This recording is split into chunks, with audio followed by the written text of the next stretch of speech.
1924 में हिदेसाबुरो यूनो नामक एक प्रोफेसर ने हाचिको नामक एक सुनहरे भूरे रंग का अकीता को पालतू जानवर के रूप में पाला। यूनो टोक्यो विश्वविद्यालय में कृषि विज्ञान के प्रोफेसर थे। वो लंबे समय से एक बेहतरीन अकीता पपी की तलाश में थे। सबसे बढ़कर हिदेसाबुरो अपने कुत्ते से बहुत प्यार करते थे और उसे बेटे की तरह मानते थे। जैसे जैसे हाचिको बड़ा होता गया, वैसे वो हर सुबह अपने मालिक को काम पर छोड़ने के लिए सेंट्रल टोक्यो के शिबुया ट्रेन स्टेशन पर जाने लगा। दोपहर में जब उसका मालिक काम से लौटता तो हाचिको उसे लेने स्टेशन पर वापस आता और इस तरह दोनों ने अपने दैनिक दिनचर्या को जारी रखा। हाचिको हमेशा की तरह शिबुया ट्रेन स्टेशन के बाहर अपने प्यारे मालिक का इंतजार कर रहा था। 21 मई 1925 तक हाचिको के जन्म के 2 साल बाद प्रोफेसर यूनो वापस नहीं लौटे।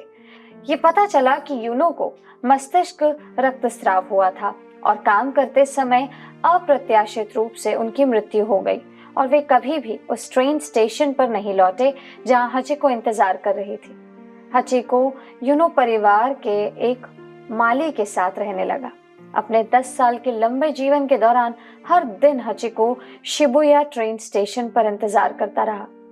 स्टेशन पर मौजूद अधिकांश यात्रियों ने पहले तो सोचा कि वह बस घूम रहा है, लेकिन जब उन्हें पता चला कि वो अपने मृत मालिक का इंतजार कर रहा है तो विक्रेताओं ने उसे भोजन और पानी देना शुरू कर दिया। हाचिको को आयोयामा कब्रिस्तान में दफनाया गया, जो एक शांत और शांतिपूर्ण स्थान है। वह अपनी कब्र को किसी और के साथ साझा नहीं करता, बल्कि अपने प्रिय मानव साथी प्रोफेसर यूनो के साथ साझा करता है। 1934 में शिबुया ट्रेन स्टेशन के सामने हाचिको की एक मूर्ति बनाई गई थी। हाचिको की मूर्ति टोक्यो की सबसे आम तौर पर जाने जाने वाली सभा स्थल और एक प्रसिद्ध शिबुया लैंडमार्क है। ओह, ये कहानी दिल को छू देने वाली है। जी हाँ, मेरे लिए भी। यह एक कुत्ते की वफादारी की बहुत ही सुंदर कहानी थी। बिल्कुल, इसमें कोई आश्चर्य नहीं कि कुत्तों को मनुष्य का सबसे अच्छा दोस्त कहा जाता है। हम उनसे वफादारी और प्यार के बारे में बहुत कुछ सीख सकते हैं। बिल्कुल।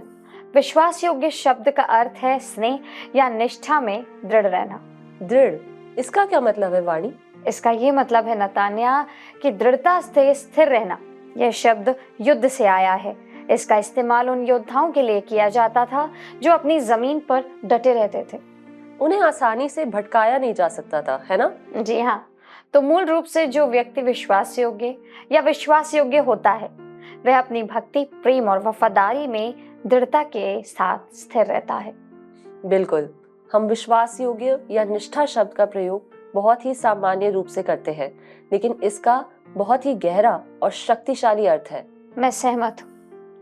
आपने शायद पहले ही अनुमान लगा लिया होगा कि आज का हमारा विषय क्या है। आज हम परमेश्वर की विश्वास योग्यता पर ध्यान केंद्रित करेंगे। इसका क्या अर्थ है और हमें इसे क्यों थामे रहना चाहिए? पता है वाणी, जब मैं हाई स्कूल में थी तो मेरी कक्षा में डेविड नाम का एक सहपाठी था। डेविड अपनी उपस्थिति के लिए जाना जाता था। वो कभी भी स्कूल से एक दिन भी नहीं चूकता था। मुझे नहीं पता कि वे अब भी ऐसा करते हैं या नहीं, लेकिन उस समय वे एक पूर्ण उपस्थिति पुरस्कार देते थे। डेविड कई परिस्थितियों में स्कूल आता था, मौसम अच्छा हो या खराब। अगर वो पूरी तरह से स्वस्थ होता या थोड़ा बीमार भी होता तो भी डेविड वहां होता। जहां तक मुझे याद है, हाई स्कूल के अपने 3 वर्षों में मुझे याद नहीं है कि उसने एक दिन भी स्कूल छोड़ा हो। वो हर दिन स्कूल आने के लिए अपने दृढ़ निश्चय के लिए जाना जाता था। वाह, मुझे नहीं लगता कि मैं कभी स्कूल या कॉलेज में सही उपस्थिति रख पाई ऐसे। डेविड और हर दिन स्कूल आने की उसकी प्रतिबद्धता के बारे में सोचते हुए, चाहे कुछ भी हो, मुझे उस एक चीज के बारे में सोचने पर मजबूर होना पड़ा जिस पर हम निर्भर हो सकते हैं। वो है परमेश्वर। यह बिल्कुल सच है। परमेश्वर हमारे जीवन में हर दिन प्रकट होंगे, चाहे कुछ भी हो। बिल्कुल। आज सुबह ये भजन, महान है तेरी विश्वास योग्यता, मेरे होठों और दिल पर था। मेरे लिए अपने दिल में एक गीत के साथ जागना असामान्य नहीं है। ऐसा अक्सर होता है। यह मेरा पसंदीदा भजन है और मुझे यकीन है कि हमारे दर्शकों को भी यह जरूर पसंद होगा। यदि आपने कभी शब्दों को पढ़ा है तो आप महसूस करेंगे कि छंद एक परमेश्वर की विश्वास योग्यता के बारे में बोलता है जो उसके वचन में प्रकट होती है। छंद 2 हमें सृष्टि में प्रकट परमेश्वर की विश्वास योग्यता के बारे में बताता है और छंद 3 हमें हमारे जीवन में प्रकट परमेश्वर की विश्वास योग्यता की याद दिलाता है। अरे हाँ, और हम इस समय चाहे किसी भी चुनौती, परीक्षा या निराशा का सामना कर रहे हों, ये भजन हमें याद दिलाता है कि परमेश्वर के वादे सच्चे हैं, कि वह कभी नहीं बदलता और उसकी करुणा कभी समाप्त नहीं होती, और मसीह यीशु में हमारे प्रति उसकी वफादारी बहुत बढ़िया है, यह बहुत महान है। मैं अपने जीवन में बहुत सी बातों के बारे में निश्चित नहीं हूँ, लेकिन यही एक बात है जिसके बारे में मुझे पूरा यकीन है कि परमेश्वर विश्वास योग्य है। बाइबल की लगभग हर कहानी हमें परमेश्वर की विश्वास योग्यता दिखाती है। दर्शकों, अब्राहम से लेकर रूत और पौलुस तक पुराने और नए नियम में परमेश्वर का हाथ उन लोगों पर दिखाया गया है जो उसकी सेवा करते हैं, और आज भी उनकी विश्वास योग्यता जारी है। मैंने अपने जीवन में उनकी विश्वास योग्यता को कई बार देखा है। मैंने दूसरों के जीवन में भी उनकी विश्वास योग्यता देखी है। जब हम मुसीबत में होते हैं तो हमारे लिए भूलना आसान होता है कि परमेश्वर कितना विश्वास योग्य है, लेकिन हर दिन ये याद रखना जरूरी है क्योंकि वो हर समय विश्वास योग्य रहता है, तब भी जब हम उसे देख नहीं पाते। परमेश्वर विश्वास योग्य था, है और हमेशा विश्वास योग्य रहेगा। आमीन। परमेश्वर द्वारा चमत्कार करने या किसी तरह से उसकी मदद करने के बाद इजरायली पत्थर के खंभे खड़े कर देते थे। उनके लिए यह परमेश्वर की विश्वास योग्यता का एक भौतिक अनुस्मारक था, जो वे जानते थे कि यह सच है। उसे थामे रखने का एक तरीका था, तब भी जब संदेह उन्हें कुछ और बताने की कोशिश करता था। हमें भी ये लिखने की जरूरत है कि हमने कहाँ कहाँ परमेश्वर की विश्वास योग्यता देखी या अनुभव की है। ऐसे समय जब हम पीछे मुड़कर देख सकते हैं और प्रभु का धन्यवाद कर सकते हैं। जीवन की व्यस्तता में हम आसानी से परमेश्वर की विश्वास योग्यता को भूल सकते हैं। सचमुच हमारे आसपास इतना परिवर्तन हो रहा है कि हम अक्सर ये मान लेते हैं कि परमेश्वर की विश्वास योग्यता भी बदल गई है। बिल्कुल, यही वो समय है जब हमें खुद को हर रोज याद दिलाना चाहिए कि भले ही जीवन बदल जाता है, लेकिन परमेश्वर की विश्वास योग्यता कभी नहीं बदलती। विश्वास योग्य होना कोई ऐसी चीज नहीं है जो परमेश्वर हमारे प्रति करता है या सिर्फ दिखाता है। विश्वास योग्य होना परमेश्वर का स्वभाव है। अगर वो चाहे भी तो वो हमारे प्रति विश्वास योग्य होना बंद नहीं कर सकते, क्योंकि यह उनके स्वभाव का हिस्सा है, यह उनके डीएनए में है। भजन 37:3 हमें इसकी याद दिलाता है कि जब लेखक कहता है, यहोवा पर भरोसा रख और भला कर, देश में बसा रहे और सच्चाई में मन लगाए रहे। जब हम परमेश्वर की विश्वास योग्यता पर ध्यान देते हैं दर्शकों, और उसे अपने दिलों को पोषित करने देते हैं, तो उससे हमारा विश्वास और भरोसा बढ़ता है। जब हम अच्छे काम करने पर ध्यान केंद्रित करते हैं तो हमारे विचार उन परिवर्तनों पर नहीं टिकते जो हमें पसंद नहीं है। अपने मन को ये इच्छा करने देने के बजाय कि सब कुछ वैसा ही हो जैसा वे हुआ करते थे, या जीवन के कठिन दौर से निराशा या परेशान होने के बजाय हम उस पर भरोसा रख सकते हैं और शांति और आनंद के साथ जीवन जी सकते हैं।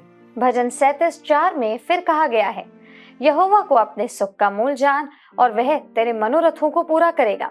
परमेश्वर से प्रसन्न होने का अर्थ है कि हमारे हृदय को उसमें शांति और तृप्ति मिलती रहे, चाहे हमारे जीवन का मौसम कैसा भी हो या हम जिन परिवर्तनों का सामना कर रहे हैं चाहे वो कैसे भी हों। जब हम पीछे मुड़कर देखते हैं कि वो अतीत में कैसा विश्वास योग्य और भरोसेमंद रहा है जो हमें प्रसन्न करता है, तो हम बेहतर तरीके से भरोसा कर सकते हैं कि वह अभी और भविष्य में भी विश्वास योग्य रहेगा।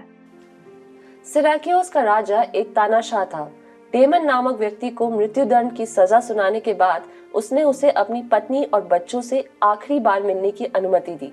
शर्त ये थी कि अगर वो वापस नहीं लौटा तो उसके सबसे अच्छे दोस्त फिन्टियास को उसकी जगह पर मार दिया जाएगा। जैसे जैसे फांसी का दिन नजदीक आता गया और डेमन अभी भी वापस नहीं लौटा, राजा फिन्टियास से मिलने गया और कहा, तुम कितने मूर्ख हो कि अपने दोस्त के बदले में अपनी जान दे रहे हो। फिन्टियास ने जवाब दिया, मेरा दोस्त एक सम्मानित व्यक्ति है और वापस लौटने की पूरी कोशिश करेगा। हालांकि मैं उम्मीद और प्रार्थना कर रहा हूँ कि किसी कारण से वो वापस ना आ सके, तो मुझे उसकी जगह मरने का सम्मान मिलेगा। जल्द ही वो दिन आ गया और डेमन का अभी भी कुछ पता नहीं था। फिन्टियास को फांसी के तख्ते पर ले जाया गया। वहां उसने लोगों को संबोधित किया, और उन्हें बताया कि वो कितना खुश है कि वो अपने दोस्त की जान छुड़ा सका। अचानक भीड़ के पीछे से एक बड़ा हंगामा हुआ और भीड़ अलग हो गई क्योंकि डेमन ठीक समय पर आगे की ओर आया। डेमन निराश हो गया और उसने राजा से कहा कि अगर वो अपने दोस्त के लिए नहीं मर सकता तो वो उसके साथ मर जाएगा। और राजा उसकी विश्वास योग्यता देखकर इतना अभिभूत हुआ कि उसने उन दोनों को माफ कर दिया। व्यवस्था विवरण 7:9 कहता है, इसलिए जान रख कि तेरा परमेश्वर यहोवा ही परमेश्वर है। वो विश्वास योग्य परमेश्वर है और जो उससे प्रेम रखते और उसकी आज्ञाएं मानते हैं उनके साथ वो 1000 पीढ़ी तक अपनी वाचा पालता और उन पर करुणा करता रहता है। ऐसी चीजें होंगी जो हमारे नियंत्रण से बाहर होंगी दर्शकों, लेकिन हमें अपने जीवन में परमेश्वर की विश्वास योग्यता के लिए धन्यवाद देना जारी रखना चाहिए। हम चाहे जो भी महसूस करें या हम जिस परिस्थिति में हो, हमें इस बात पर विचार करने की जरूरत है कि परमेश्वर हमारे प्रति कितना विश्वास योग्य रहा है। तो फिर हम कैसे पहचान सकते हैं कि परमेश्वर हमारे जीवन में तब भी विश्वास योग्य रहता है जब जीवन अनुकूल नहीं लगता? यह एक बहुत ही दिलचस्प सवाल है वाणी। मुझे लगता है कि सबसे सरल और सीधा तरीका ये याद रखना है कि परमेश्वर हमारे लिए प्रावधान करने में कितना विश्वास योग्य है। जैसे फिलिपियो 4:19 कहता है, और मेरा परमेश्वर भी अपने उस धन के अनुसार जो महिमा सहित मसीह यीशु में है तुम्हारी हर एक घटी को पूरी करेगा। बिल्कुल सही। हम देखते हैं जब हमें लगता है कि जीवन प्रतिकूल है तो हमें खुद को याद दिलाना चाहिए कि परमेश्वर हमारी ज़रूरतों को पूरा करता है। हो सकता है कि हमारे पास वो सब कुछ ना हो जो हम चाहते हैं, लेकिन हमारे पास वो सब कुछ है जिसकी हमें ज़रूरत है। जीवन में ऐसे समय आते हैं दर्शकों जब हम खुद से पूछते हैं, मैं इसे कैसे कर पाऊंगी, मैं कैसे जीवित रहूंगी। हम आर्थिक, भावनात्मक और आध्यात्मिक रूप से तनाव महसूस कर सकते हैं। परमेश्वर हमारी देखभाल करेंगे क्योंकि वो अपने बच्चों की देखभाल करते हैं।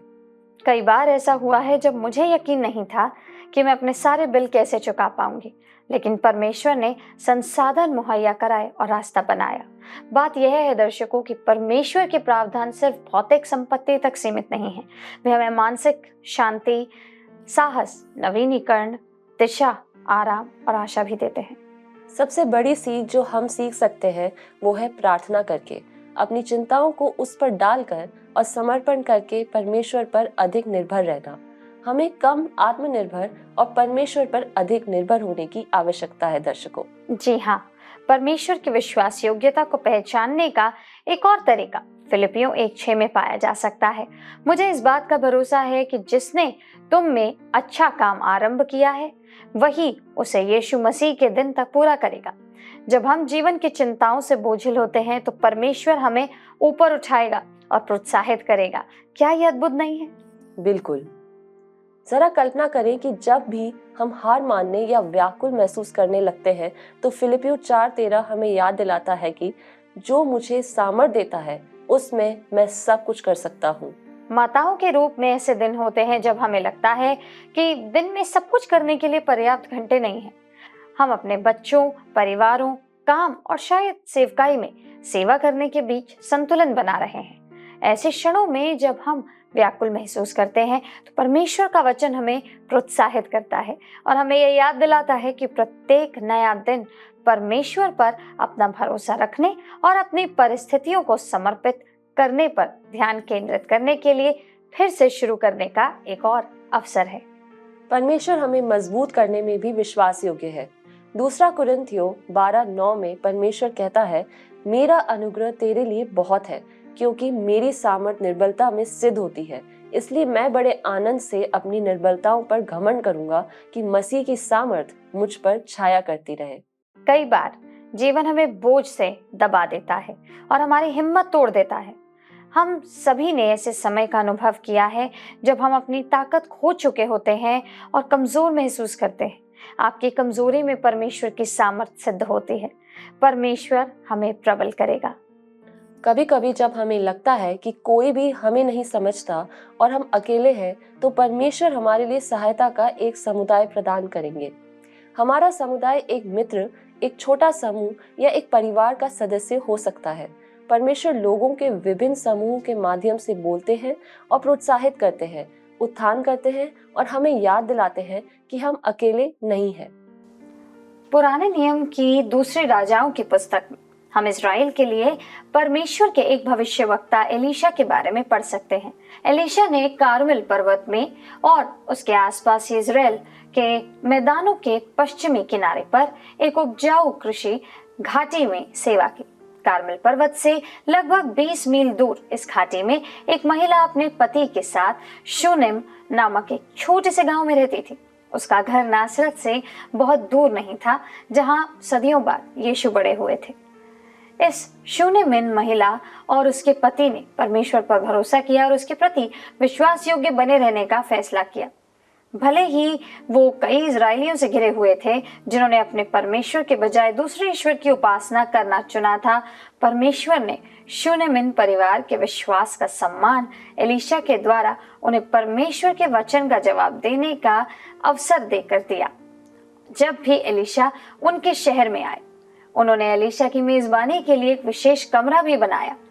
फिर एक दिन की बात है कि एलीशा शूनेम को गया, जहां एक कुलीन स्त्री थी, और उसने उसे रोटी खाने के लिए विनती करके विवश किया। और जब जब वह उधर से जाता, तब तब वहां वो रोटी खाने के लिए उतरता था। और उस स्त्री ने अपने पति से कहा, सुन, ये जो बार बार हमारे यहाँ से होकर जाया करता है, मुझे परमेश्वर का कोई पवित्र भक्त जान पड़ता है, तो हम भीत पर एक छोटी उपरौठी कोठरी बनाएं और उसमें उनके लिए एक खाट, एक मेज, एक कुर्सी, एक दीवट रखें, और जब जब वो हमारे यहाँ आए तब तब उसी में टिका करे। दूसरा राजा 4:8-10। क्या ही कितना दयालु और उदार परिवार है। लेकिन शूनेमिन स्त्री को एक खास जरूरत थी। उसका पति बूढ़ा था और उसका कोई बच्चा नहीं था। बिना वारिस के उसके पति की मौत के बाद उसके पास भरण पोषण का कोई जरिया नहीं था। इसलिए परमेश्वर ने एलीशा के जरिए उसे एक बेटे का प्रतिज्ञा किया। जब उसका बेटा पैदा हुआ तो यह उसके लिए कितनी खुशी की बात थी। कई साल बाद लड़का बीमार हो गया और मर गया, लेकिन शूनेमी स्त्री ने डर के आगे घुटने नहीं टेके। उस स्त्री ने अपने बेटे को खोने के खतरे से निपटने के लिए कदम उठाया। उसने अपने लड़के को एलीशा के बिस्तर पर लिटा दिया और फिर एलीशा की तलाश की, जो लोगों के लिए परमेश्वर का प्रवक्ता और प्रतिनिधि था। वह किसी और के पास नहीं गई। जब उसे एलीशा मिला तो उसने उससे विनती की कि वह उसके साथ उसके घर लौट आए।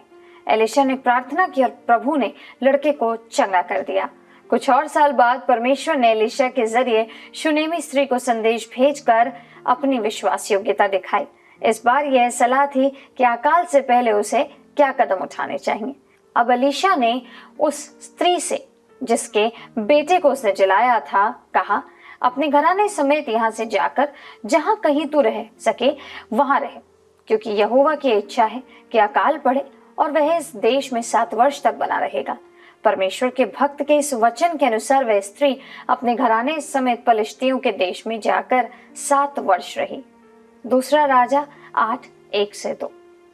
बाइबल परमेश्वर की उन प्रतिज्ञाओं से भरी पड़ी है दर्शकों, जो हमें हर परिस्थिति में मदद करने के लिए कहते हैं। अगर हम खुद को ठुकराया हुआ, त्यागा हुआ महसूस करते हैं, तो परमेश्वर का वचन कहता है, मैं तुम्हें कभी नहीं छोड़ूंगा, ना त्यागूंगा। व्यवस्था विवरण 31:6। जब हमें लगता है कि हम उद्देश्य की तलाश कर रहे हैं, तो यिर्मयाह 29:11 हमें प्रोत्साहित करता है कि हमारे लिए परमेश्वर की योजनाएं हमें समृद्ध करने के लिए, ना कि हमें नुकसान पहुंचाने के लिए। ये सभी वचन इस बात की पुष्टि करते हैं कि परमेश्वर हमारी बहुत परवाह करता है। वे हमें प्रोत्साहित करने और हमारी ताकत का स्रोत बनने के लिए है। मुझे खुशी है कि परमेश्वर अपनी प्रतिज्ञाओं को नहीं भूलता। वो अपना वचन निभाता है। जब कोई प्रतिज्ञा करता है तो उसे पूरी करता है हमारा परमेश्वर। पवित्र शास्त्र एक मजबूत आध्यात्मिक नींव की आधारशिला के रूप में विश्वास योग्यता पर जोर देता है। ये सिर्फ हमारे प्रति परमेश्वर की विश्वास योग्यता के बारे में नहीं है, बल्कि उसके प्रति और एक दूसरे के प्रति हमारी विश्वास योग्यता के बारे में भी है। पहला कुरिन्थियों 4:2 में प्रेरित पौलुस हमें याद दिलाता है, फिर यहाँ भंडारी में ये बात देखी जाती है कि विश्वास योग्य निकले। यह दर्शाता है कि विश्वासियों के रूप में हम में से अपने कर्तव्यों और वादों को सम्मान के साथ निभाने की अपेक्षा की जाती है। अब्राहम बाइबल में विश्वास योग्यता के एक महान व्यक्ति के रूप में खड़ा है। जब परमेश्वर ने उसे बुलाया तो वह बिना यह जाने कि वो कहाँ जा रहा है, सब कुछ पीछे छोड़ने के लिए तत्पर था। अब्राहम की यात्रा आसान नहीं थी, लेकिन परमेश्वर के प्रतिज्ञाओं में उसके दृढ़ विश्वास ने उसकी उल्लेखनीय विश्वास योग्यता को प्रदर्शित किया। जब ये असंभव लग रहा था, तब भी इब्राहिम ने पुत्र के बारे में परमेश्वर की प्रतिज्ञा को थामे रखा। विश्वास ही से इब्राहिम जब बुलाया गया तो आज्ञा मानकर ऐसी जगह निकल गया जिसे मीरास में लेने वाला था, और ये नहीं जानता था कि मैं किधर जाता हूँ, तो भी निकल गया। उसका जीवन हमें सिखाता है कि सच्ची विश्वास योग्यता में परमेश्वर की योजना पर भरोसा करना शामिल है, तब भी जब हम पूरी तस्वीर नहीं देख सकते। जी हाँ, परमेश्वर की विश्वास योग्यता पृथ्वी पर सबसे ज्यादा स्थिर चीज है। हमने सोचा होगा कि यूएसए के येलोस्टोन नेशनल पार्क में ओल्ड फेथफुल गीजर पृथ्वी पर सबसे ज्यादा स्थिर चीज है। आखिरकार गीजर का नाम 1870 में रखा गया था और अपने रिकॉर्ड किए गए इतिहास के बाद से यह हर 91 मिनट में लगातार फूटता रहता है। दुनिया में इस सबसे स्थिर भूवैज्ञानिक घटना को देखने के लिए हर साल करीब 30 लाख लोग ओल्ड फेथफुल जाते हैं।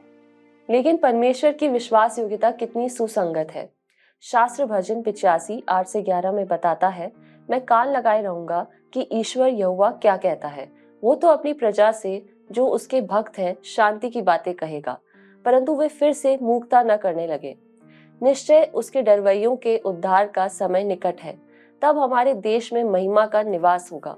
करुणा और सच्चाई आपस में मिल गई है। धर्म और मेल ने आपस में चुंबन किया है।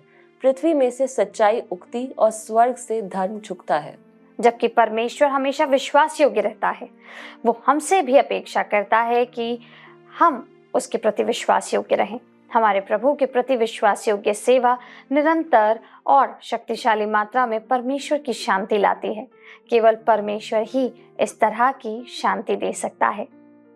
आज के भाग का हिस्सा बनने के लिए आप सभी का धन्यवाद है दर्शकों। हमें उम्मीद है कि आप अगले सप्ताह फिर से हमारे साथ जुड़ेंगे। आइए प्रार्थना करें।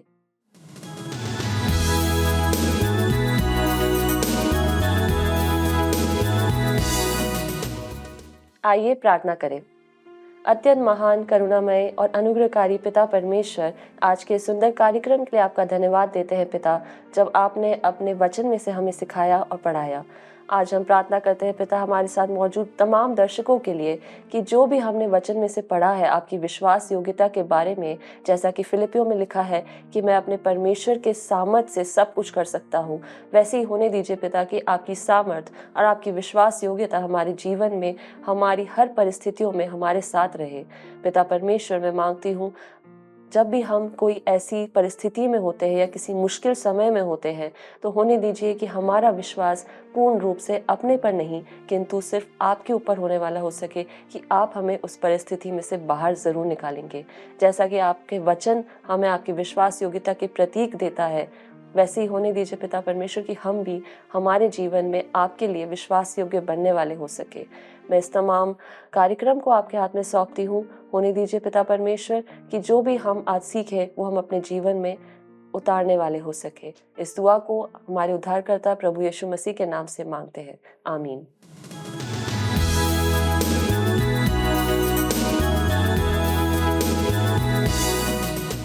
तो दर्शकों, हमें उम्मीद है कि आपको आज का कार्यक्रम पसंद आया होगा, और यदि आपके पास कोई प्रार्थना निवेदन है या किसी समस्या के लिए परामर्श लेना चाहते हैं तो स्क्रीन पर आ रहे नंबर पर फोन जरूर कीजिएगा। हमारे प्रतिनिधि आपकी सहायता के लिए इंतजार कर रहे हैं। और यदि इस कार्यक्रम को दोबारा देखना चाहते हैं तो वर्ड रीसाउंड्स हिंदी यूट्यूब चैनल पर देख सकते हैं। परमेश्वर आपको आशीषित करे। हम अगले हफ्ते फिर मिलेंगे इसी वक्त इसी जगह।